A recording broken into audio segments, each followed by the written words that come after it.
It has been a rough start of this new series called The Road to 1K Subs. I got sick soon after recording the first video and publishing it. I am human. I am a real life person behind this screen that you are currently watching. I am not AI, at least not yet, but I am back better than ever, and I'm excited to get this back on track.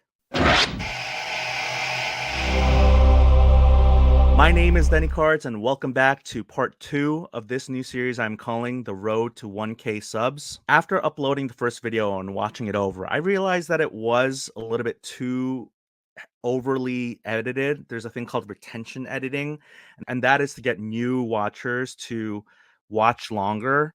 But that really, I'm still trying to find my style. And what I've realized is that it did take too much time. I am always excited to try new CapCut features and get better at using it. However, I think that I just went overboard. I just tried too many things. Like I tried the fist, I tried this, I tried that. And that was on the front end with the recording. And then on the back end, there was the music, the transitions, too many cuts, too much splicing. And so for this one, I want to do less of that.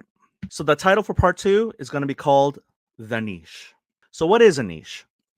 The first definition from Oxford Dictionary is a comfortable or suitable person in life or employment. That is not the one I'm referencing. The second definition is the one that I want, and it is a specialized segment of the market for a particular kind of product or service. Apparently, there are two pronunciations for niche, just like the way I called it, niche. It's like sheesh. And there's another pronunciation, niche, like pitch. Nice velocity. In my opinion, either one is fine, but I've always said niche, so I'm going to stick to that. But go ahead and use whatever you want. The reason for bringing up niche is that as much as us in the hobby wants to think that this hobby space is large, in the grand scheme of the world and in YouTube, it really isn't. It's actually quite small. And if you remember that concept that I brought up in part 1, there's something called TAM, T-A-M, Total Addressable Market. And the TAM for the hobby is not very large. And I am talking about sports cards specifically. So what that means is for any hobby or any sports card channel to get to 100,000 subs, it's really hard. It's going to be harder than someone talking about some other hobby, food, travel, finance, fitness. And for sports cards, it's even less than Pokemon and TCG cards. When I look at the channels for Pokemon and TCG collectors, the number of subs for Pokemon card collectors is almost always larger on average. So what I'm going to show you here is by no means a definitive list of the best YouTube channels or the channels with the most subscribers, but these are the types of content that I've been watching. Like I mentioned in the last video, Jeff Wilson, sports card investor, he has 344,000 subs. Now, maybe someone does have more, but this is who I think is the benchmark for the total addressable market. Another person I found who has a lot of subs, Pac-Man. Pac-Man has 305,000 subs at the time of this recording of this video. Card Collector 2 has 166,000 subs. Chasing Cardboard, only 45,000 subs.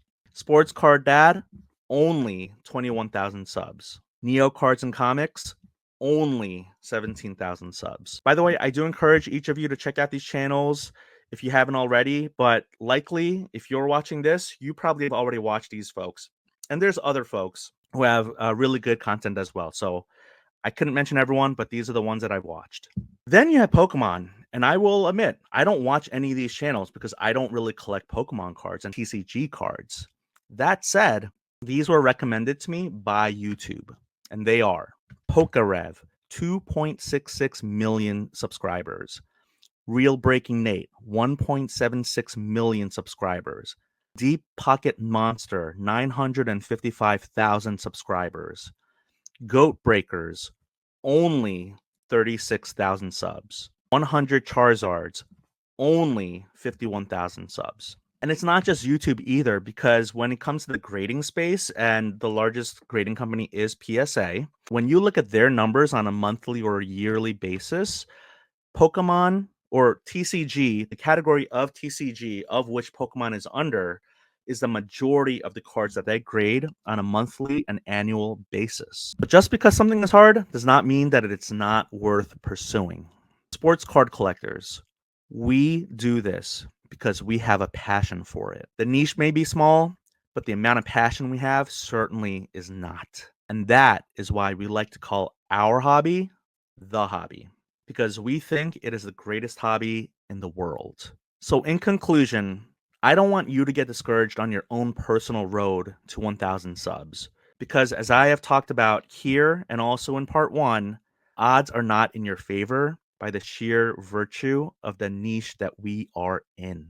But that just means we have to work harder to grow our channels. And I say all of this not just to encourage you, but to encourage myself, because when I watch this video post recording and while I'm editing, I want to remind myself that the road is going to be difficult, but that it is going to be worth it. I want to motivate myself by reminding myself that the niche is small, the road is going to be difficult, but there is always that saying, when the going gets tough, the tough get going. Thanks for watching part 2, and if you like the series and you want to watch part 1, please click on this video here, or maybe it's going to be here. I will see you later. Take care.